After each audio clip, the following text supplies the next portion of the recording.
19ஆம் நூற்றாண்டுல எழுதப்பட்ட வெறும் 12 வரிகள் கொண்ட ஒரு தமிழ் கவிதைக்குள்ள ஒரு மிகப்பெரிய ரகசியம் இருக்குன்னு உங்ககிட்ட சொன்னா நீங்க நம்புவீங்களா?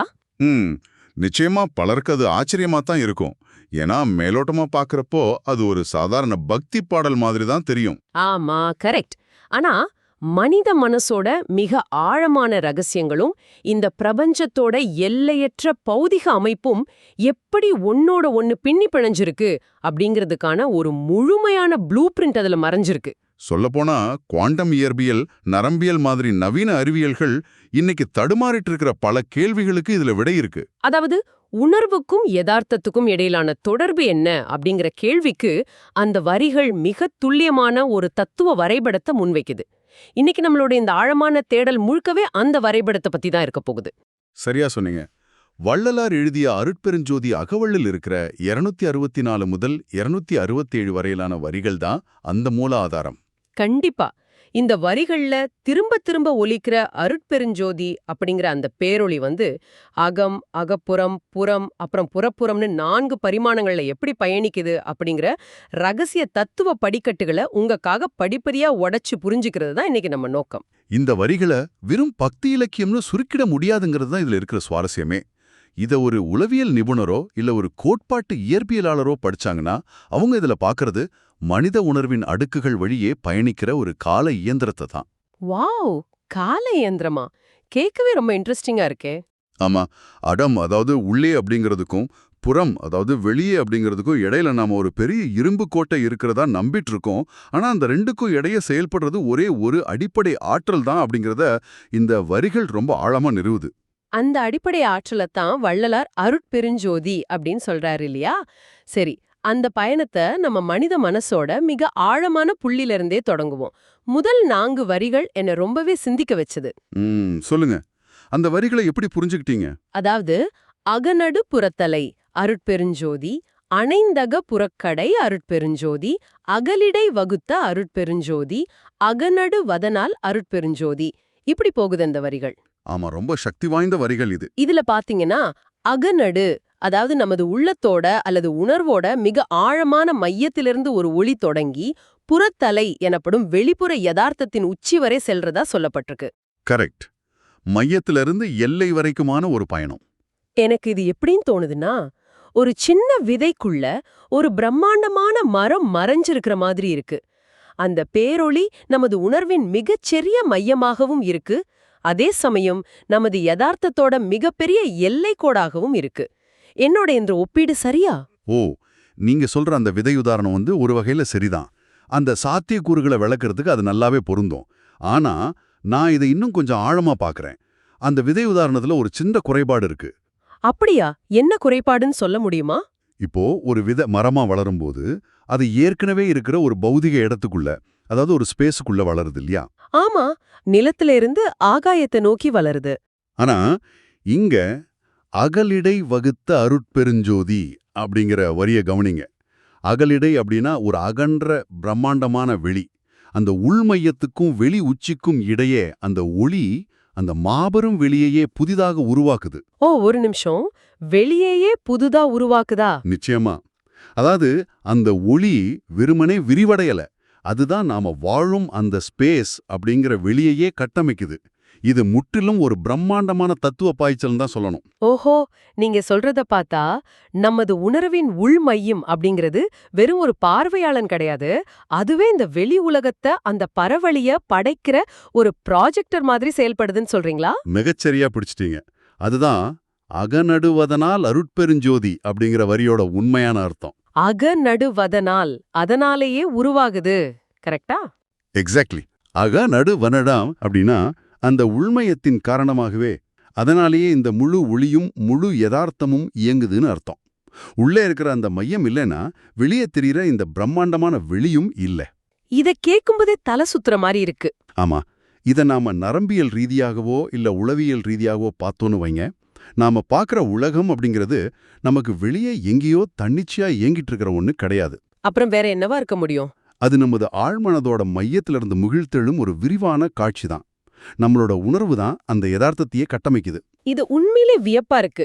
ஏன்னா நாம பொதுவா நான் இங்கே இருக்கேன், உலகம் எனக்கு வெளியே அங்க இருக்கு அப்படின்னு தானே நம்பிட்டு இருக்கோம். ஆமா, அதுதான் நம்மளோட அன்றாட புரிதல். ஆனா உள்ள இருக்கிற அதே ஒளிதான் விரிவடைந்து அந்த வெளியையே உருவாக்குதுன்னா, இந்த ரெண்டுக்கும் இடையில எங்கேயோ ஒரு எல்லைக்கோடு இருக்கணுமே. கண்டிப்பா ஒரு எல்லைக்கோடு அல்லது மாறுதல் நிலை இருக்கு. நான் அப்படிங்கிறது எங்கே முடியுது, உலகம் அப்படிங்கிறது எங்கே தொடங்குது அப்படிங்கிற கேள்வி எனக்கு இயல்பாகவே வருது. அந்த எல்லையை தான் அடுத்த கட்ட வரிகள் விவரிக்குதுன்னு நினைக்கிறேன். நீங்க சரியா யூகிக்கீங்க. 5வது வரியிலிருந்து அதுதான் ஆரம்பிக்குது. அந்த 5வது முதல் 9 வரையிலான வரிகளை பாருங்களேன்.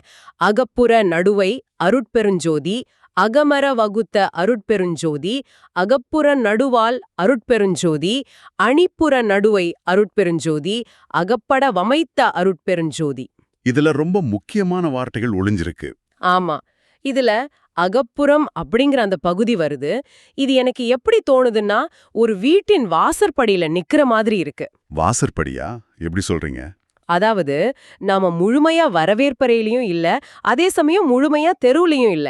அகத்துக்கும் புறத்துக்கும் இடையிலான ஒரு பாதுகாப்பான மாறுதல் நிலை, ஒரு டிரான்சிஷன் ஜோன் மாதிரி தோணுது. இது சரியா?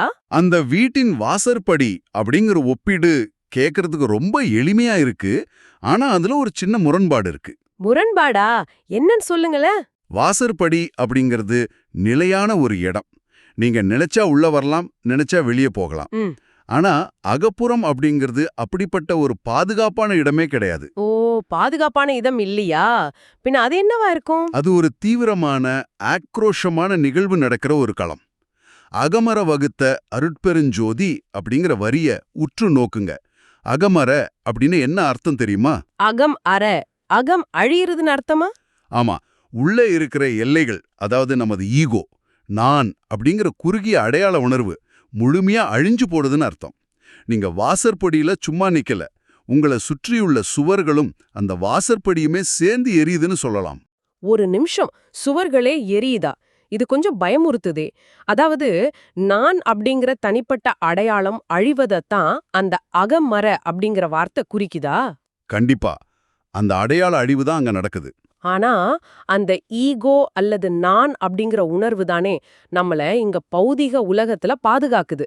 அத அழிச்சிட்டா பிறகு நாம எப்படி யதார்த்தத்தை எதிர்கொள்றது? அதுதான் இங்க இருக்கிற மிக நுட்பமான உளவியல் விளையாட்டு. ஈகோ அப்படிங்கிறது ஒரு பாதுகாப்பு கவசம் மாதிரி வெளியிலிருந்து பார்க்கறப்போ தோணும். ஆனா உண்மையில அது ஒரு சிறைச்சாலை. ஈகோ ஒரு சிறைச்சாலையா? ஆமா, அதுதான் உங்களை இந்த பரந்த பிரபஞ்சத்திலிருந்து பிரிச்சு நீ வேறு, இந்த உலகம் வேறு அப்படிங்கிற மாயையை தருது. புரியுது. அந்த பிரிவினை தான் நம்ம எல்லா பிரச்சனைக்கும் காரணம்னு சொல்றாங்க. கரெக்ட். அந்த அக நடுவுலேருந்து வர பேரொளி இந்த அகப்புறம் அப்படிங்கிற நிலையை அடையும் போது உங்களை தனிமைப்படுத்தி வச்சிருந்த அந்த குறுகிய எல்லைகளை, அந்த ஈகோவை எரிச்சு சாம்பலாக்கிடுது. ஓஹோ, அப்போ அந்த அழிவுக்கு அப்புறம்தான் உண்மையான தொடர்பு உருவாகுதா? எக்ஸாக்ட்லி. அந்த தனிமைப்படுத்தப்பட்ட நான் அழியும் போதுதான் நீங்க உண்மையிலேயே வெளியே இருக்கிற உலகத்தோட முழுமையா தொடர்பு கொள்றீங்க. இப்போ எனக்கு ரொம்ப தெளிவா புரியுது. அதாவது அந்த பாலம் அல்லது வாசற்படி அப்படிங்கிறது ஒரு இருப்பு நிலை கிடையாது. அது ஒரு உருமாற்ற நிலை, ஒரு டிரான்ஸ்ஃபர்மேஷன். மிகச்சரியான வார்த்தை. உருமாற்ற நிலைதான் அது. ஈகோ அழிக்கப்பட்ட பிறகு என்ன நடக்குது அப்படிங்கறத அந்த அடுத்த வரிகள் மிக அழகா சொல்லுதுன்னு நினைக்கிறேன். அகப்புற நடுவால் அருட்பெருஞ்சோதி, அணிப்புற நடுவை அகப்பட வமைத்தா அருட்பெருஞ்சோதி. ஆமா, இந்த வரிகள்ல வர்ற அணிப்புற நடுவை அப்படிங்கறத கவனிச்சிங்களா? ஆமா, அந்த வார்த்தையை நான் ரொம்பவே ரசிச்சேன். அணி அப்படின்னா அலங்காரம் அல்லது ஒரு சிக்கலான அழகுன்னு பொருள் இல்லையா? ஆமா, பிரபஞ்சத்தோட காம்ப்ளெக்ஸ் பியூட்டி அது. அதாவது ஈகோ அழிஞ்ச பிறகு பல்வேறு தோற்றங்கள், வடிவங்கள், நிறங்கள் கொண்ட இந்த வெளி உலகத்தோட மையத்தை அந்த ஒளி தொடுது. அது மட்டுமில்லாம அகப்பட அமைத்த, அதாவது அந்த ஒட்டுமொத்த பிரபஞ்ச அழகையும் அது தனக்குள்ள உள்ளடக்கி ஒரு முழுமைக்குள்ள கொண்டு வருது. நான் சொல்றது கரெக்ட் தானே? பெர்ஃபெக்ட். நீங்க சொன்ன அந்த உள்ளடக்கி அப்படிங்கிற வார்த்தை மிக மிக முக்கியமானது. ஈகோ இருக்கிற வரைக்கும் உலகம் உங்களை அச்சுறுத்துற ஒரு பெரிய விஷயமா தான் தெரியும். ஆமா, நாம அந்த உலகத்துக்குள்ள இருக்கிற ஒரு சின்ன துகள் மாதிரி தான் ஃபீல் பண்ணுவோம். ஆனா அகமர வகுத்த நிலைக்கு பிறகு, அதாவது அந்த ஈகோ அழிஞ்ச பிறகு உங்களோட உணர்வு நிலை விரிவடையுது. அந்த அணிப்புறம் எனப்படும் அலங்கரிக்கப்பட்ட சிக்கலான பௌதிக உலகமே உங்களோட உணர்வுக்குள்ள அடங்கிடுது. உலகம் எனக்குள்ள அடங்கிடுதா? ஆமா, உலகம் உங்களுக்கு வெளியே இல்ல, இப்போ உலகம் உங்களுக்கு உள்ளே இருக்கு. அதுதான் அகப்பட அமைத்த. அந்த பேரொளி வெளி உலகத்தின் அழகை தன்னுள் ஒரு அரவணைப்புக்குள்ள கொண்டு வருது. வாவ்! இத நினைக்கும் போதே ஒரு மிகப்பெரிய விடுதலை உணர்வு கிடைக்குது. நாம ஒவ்வொரு நாளும் இது ஏன் பிரச்சனை, இது ஏன் வாழ்க்கை அப்படின்னு ஒரு மிகச்சிறிய வட்டத்துக்குள்ள உழன்றுக்கு இருக்கோம். உண்மைதான், அந்த வட்டம்தான் நம்மள முடக்கி வைக்குது. ஆனா நமது உண்மையான உணர்வு நிலை அப்படிங்கிறது இந்த ஒட்டுமொத்த பிரபஞ்ச யதார்த்தத்தையுமே தனக்குள்ள அடக்கிக் கொள்ளும் அளவுக்கு பிரம்மாண்டமானது அப்படிங்கிறது இந்த பாடல் உணர்த்துது. நிச்சயமா. ஆனா பாத்தீங்கன்னா, இந்த பாடல் இங்கேயும் நின்னுடல. இந்த வாசற்படி அல்லது இந்த அகப்புறம் அப்படிங்கிறது வெளி உலகை நோக்கிய முதல் படி மட்டும்தான். ஓ, இதுக்கப்புறமா பயணம் தொடருதா? ஆமா, இது நம்மள அடுத்த கட்டத்துக்கு, அதாவது முற்றிலும் பௌதிகமான ஆப்ஜெக்டிவ் உலகத்துக்கு தள்ளுது. அங்கதான் புறப்புறம் அப்படிங்கிற கான்செப்ட் வருது. ஆமா, இறுதி 3 வரிகள் இந்த முழுமையான வெளிப்புற உலகத்தை பத்தி தான் பேசுது. புறநடுவதனால் அருட்பெருஞ்சோதி, புறநடுவை அருட்பெருஞ்சோதி, அறமுற வகுத்த அருட்பெருஞ்சோதி. இந்த வரிகளோட ஆழம் ரொம்ப பெரியது. இதுல எல்லாவற்றையும் விட என்னை மிக ஆழமா தாக்குன வார்த்தை அறமுற வகுத்த அப்படிங்கிறது தான்.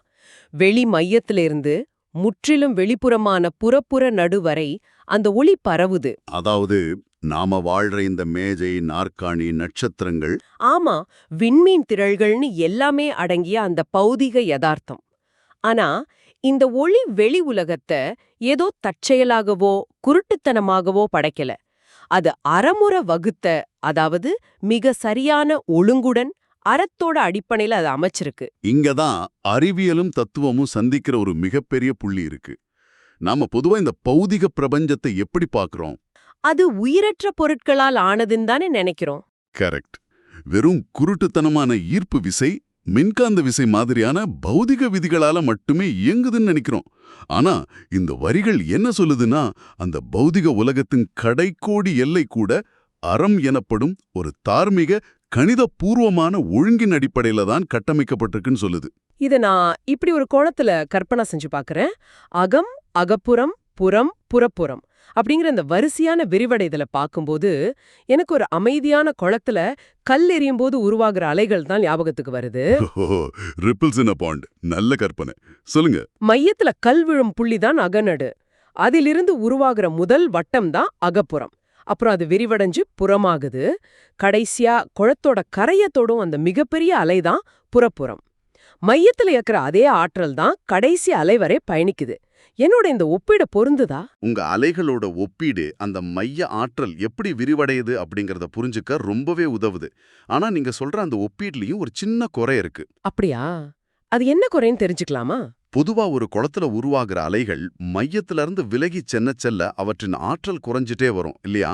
கரையை அடையும் போது ஒருவித குழப்பமான ஒரு கேயாட்டிக் நிலையை அடையும். ஆமா, எனர்ஜி குறைஞ்சு அலைகளோட வடிவம் கலைஞ்சிடும். ஆனா வள்ளலார் இங்க கூறுவது முற்றிலும் நேர்மாறானது. அறமுற வகுத்த அப்படிங்கிற வார்த்தையோட ஆழம் என்னவென்னா, அந்த ஒளி மையத்திலிருந்து எவ்வளவு தூரம் பயணிச்சு பிரபஞ்சத்தோட விளிம்ப அடைஞ்சாலும் அது தன் ஆற்றலையோ தன் ஒழுங்கையோ உருத்துளி கூட இழக்கிறதில்ல. வாவ்! ஆற்றல் கொஞ்சமும் குறையாதா? குறையாது. மையத்துல மனித உணர்வுக்குள்ள எந்த அளவுக்கு துல்லியமான ஒழுங்கு இருக்கோ அதே துல்லியமான சிதையாத ஒழுங்குதான் பிரபஞ்சத்தோட கடைக்கொடி நட்சத்திரத்தின் இயக்கத்திலையும் இருக்கு. அங்கே குழப்பமில்ல, கேயாஸ் இல்ல, அங்கே அறம் இருக்கு. வாவ்!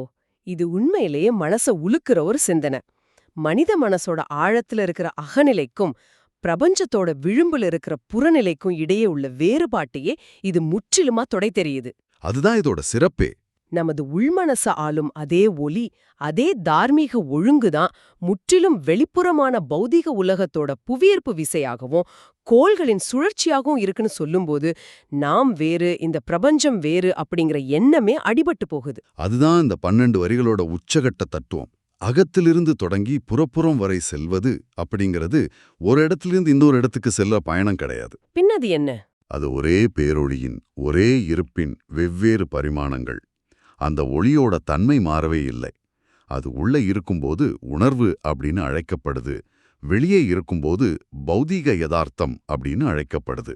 ஓஹோ, ரெண்டும் ஒண்ணுதான், ஆனா பாக்குற விதம்தான் வேற. ஆமா, அடிப்படையில ரெண்டுமே அறமுற வகுக்கப்பட்ட ஒரே விஷயம்தான்.